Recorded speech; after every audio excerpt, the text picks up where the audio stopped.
अरे बेशर्मो, इतना जुल्म मत करो। छोड़ दो मेरे पति को, छोड़ दो। मैं तुम्हारे आगे हाथ जोड़ती हूँ। इस माँ की बद्दुआ मत लो। छोड़ दो मेरे पति को। बेबस और लाचार दुर्गा जी की लगातार बेटों से मनोहार कर रही थी।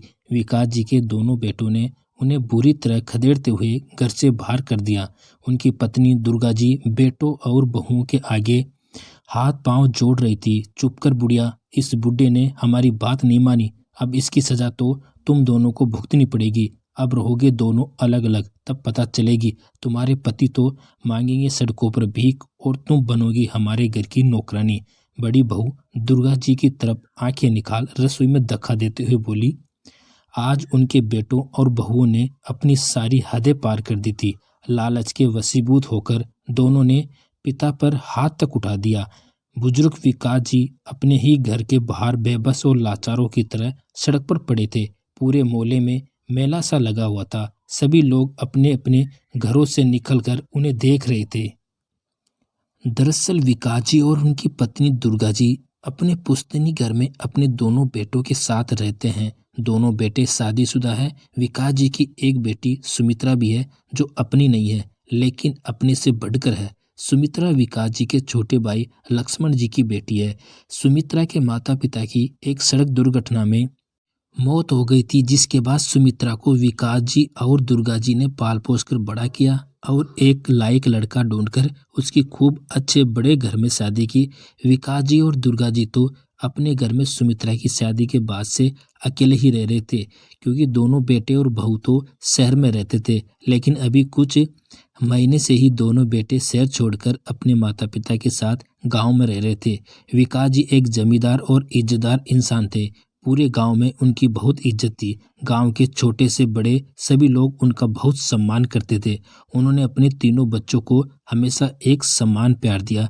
किसी बच्चे में कोई भेदभाव नहीं किया। दोनों बेटे भी अपनी माँ बाबू की खूब इज्जत करते थे।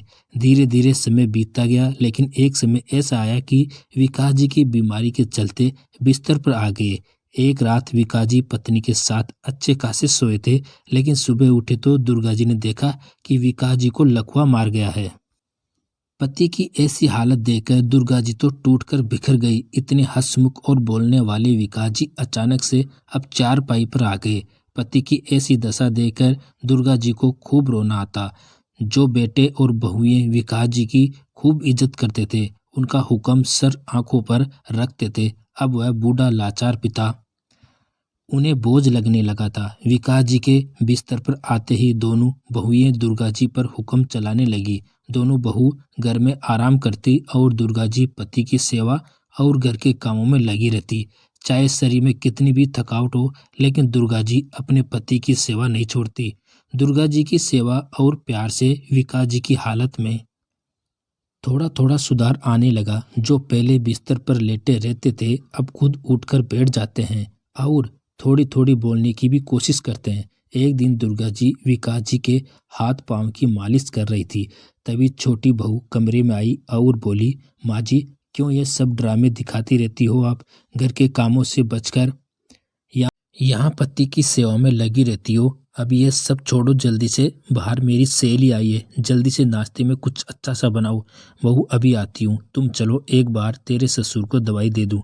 मैंने कहा ना, यह सब छोड़ो, पहले जो मैंने बोला है वह कीजिए। कहते हुए छोटी बहू ने उनका हाथ पकड़कर रसोई में ले जाकर खड़ा कर दिया। अगर खाना अच्छा नहीं बना तो फिर मुझसे बुरा कोई नहीं होगा, कहकर छोटी बहू अपने कमरे में चली गई। दुर्गा जी को रसोई में लगे लगे सुबह से दोपहर होने को आई थी। अभी तक विकास जी ने ना तो कुछ खाया था और ना ही दवाई ली थी। ये सोच सोच कर दुर्गा जी परेशान हो रही थी, लेकिन रसोई घर का काम छोड़कर जाती भी कैसे? बहू बाहरी हॉल में बैठी थी। कुछ देर बाद छोटी बहू की सहेलियां भी आ गई तो बड़ी बहू अपनी सास को जोर से आवाज लगाती है, अरे दुर्गा, पानी ले आओ, छोटी की सहेली आ गई है। दुर्गा जी को पानी ले जाने में थोड़ी देर हो जाती है तो एक सहेली कहती है, अरे तुम्हारी काम वाली तो बहुत ढीली है, पानी लाने में भी कितना समय लगा दिया।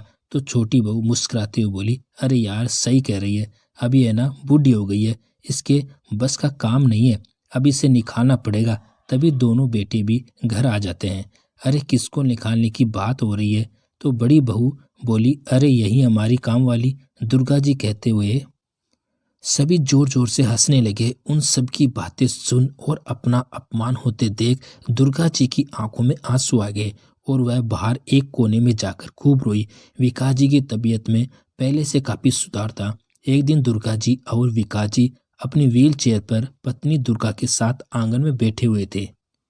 उनका 18 वर्षीय पोता सोवन और पोती पिंकी भी उनके पास ही बैठे हुए थे। दुर्गा जी के दोनों बेटे आते ही विकास जी से बोले, बाबूजी हम दोनों को पैसों की जरूरत है, हमें अपना काम शुरू करना है, इसलिए खेतों वाली जमीन को बेच दीजिए। उससे जो पैसा आएगा हम अपना काम जमा लेंगे, बस आपको ज्यादा कुछ नहीं करना। हम पेपर तैयार करवा लेंगे, बस आपको तो साइन करने हैं। विकास जी बोले, मैं पहले ही तुम लोगों को पैसा दे चुका हूँ और 2 जगह की जमीन भी बेचकर तुम्हारे लिए शहर में घर और काम दोनों दिलाए थे, लेकिन क्या हुआ, तुम दोनों ने वह भी बेच खाया। और वैसे भी किस हक से जमीन की बात कर रही हो? जमीन से प्यार है, लेकिन अपने माँ बाप और उनकी जिम्मेदारियों से तुम्हें कोई लेना देना नहीं है। तुम दोनों के लिए सिर्फ और सिर्फ ये पुश्तैनी घर है जो तुम दोनों को मरने के बाद मिलेगा। लेकिन मन तो करता है तुम्हें यह भी ना दूं। मैंने तुम्हारे हिस्से की जमीन बेचकर तुम्हारे पीछे लगा दिया है। अब बच्चा कुचा सब बेटी सुमित्रा का है। मैं उसके साथ अन्याय नहीं करूंगा। इतना सुनते ही दोनों बहुओं का खून खुल उठा। दोनों ने विकास जी की व्हील चेयर पकड़कर बुरी तरह हिला दी और बोली, बूढ़े हमसे ज्यादा तेरे लिए वह सौतेली बेटी है। हम भी देखते हैं कि तुम उसे हमारा हिस्सा कैसे दोगे। बहू की बदतमीजी दुर्गा जी से बर्दाश्त नहीं हुई और उसने एक जोरदार थप्पड़ बड़ी बहू के गाल पर रख दिया। थप्पड़ लगते ही दोनों बहुएं दुर्गा जी पर हावी हो गई तो दोनों बेटों ने पिता की गर्दन पकड़ ली। पास ही खड़े सोवन और पिंकी जो सब कुछ देख रहे थे, दोनों ने हॉल में रखे लैंडलाइन नंबर से अपनी बुआ सुमित्रा को फोन मिला दिया। जब बच्चों ने घर में हो रहे हंगामों के बारे में बताया तो सुमित्रा के होश उड़ गए। बड़ा बेटा बोला, बाबूजी आप हमारी बात मानोगे या नहीं?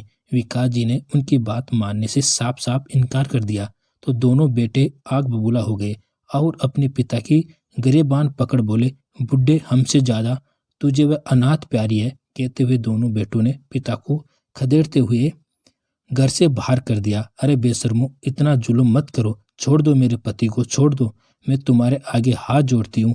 इस माँ की बदुआ मत लो, छोड़ दो मेरे पति को। बेबस और लाचार दुर्गा जी लगातार बेटों से मनुहार कर रही थी। ही विकास जी के दोनों बेटों ने उन्हें बुरी तरह खदेड़ते हुए घर से बाहर कर दिया। उनकी पत्नी दुर्गा जी बेटों और बहुओं के आगे हाथ पांव जोड़ रही थी। चुप कर बुढ़िया, इस बूढ़े ने हमारी बात नहीं मानी, अब इसकी सजा तो तुम दोनों को भुगतनी पड़ेगी। अब रहोगे दोनों अलग अलग, तब पता चलेगी। तुम्हारे पति तो मांगेंगे सड़कों पर भीख और तुम बनोगी हमारे घर की नौकरानी। बड़ी बहू दुर्गा जी को रसोई में धक्का देते हुए बोली। तभी सुमित्रा भी वहां पुलिस के साथ पहुंच गई और बाहर सड़क पर पड़े पिता की ऐसी हालत देख उसकी आंखों में आंसू आ गए। अपने बड़े पापा को लेकर अंदर गई तो सामने सुमित्रा को पुलिस के साथ देख चारों की आंखें फटी की फटी रह गई। सुमित्रा ने अपने बड़े पापा को उनकी चेयर पर बिठाया और 2 थप्पड़ जोरदार दोनों भाइयों के गाल पर जड़ दिए। थप्पड़ लगते ही दोनों की आंखें बाहर आ गई। बेशर्मो, हिस्से की इतनी ही आग थी तो सीधे मुझसे ही बात कर लेते, कुसी कुसी तुम्हारे नाम कर देती। अपने सगे माँ बाप पर इतना जुल्म और अत्याचार करते हुए तुम्हें रत्ती भर भी शर्म नहीं आई। पुलिस बेटा और बहू को अपने साथ ले जाने लगी तो दुर्गा जी बोली, रुकिए, ये लोग ऐसे जाते हुए अच्छे नहीं लगेंगे। दुर्गा जी ने आंगन में रखे हुए काले तेल से चारों के मुंह पर कालिक पोंछ दी और बोली, अब करना इनका स्वागत अच्छे से। आज बेटे और बहू को डूब मरने को जगह नहीं थी। बाहर खड़े लोगों ने उनका खूब मजाक उड़ाया। आज बेटे और बहू को उनके कर्मों की सजा मिल चुकी थी। सुमित्रा अपने बड़े पापा और बड़ी माँ के गले लगकर खूब रोई। सुमित्रा के सास ससुर नहीं थे, इसलिए वह पति और बच्चों के साथ आकर दुर्गा और विकास जी के साथ रहने लगी। बेटी और दामाद उनकी खूब सेवा करते, साथ ही सोवन और पिंकी का भी खूब ख्याल रखते। कुछ समय बाद सोवन और पिंकी की भी शादी हो गई। तब सुमित्रा पति और बच्चों को लेकर अपने ससुराल में रहने लगी। उससे पहले उसने बेटी होने का फर्ज पूरी ईमानदारी से निभाया और मायके से मिला हुआ हिस्सा भी उसने अपने भतीजे और भतीजी के नाम कर दिया। दोस्तों क्या सुमित्रा ने सही किया? प्लीज़ कमेंट करके ज़रूर बताना। आपका धन्यवाद।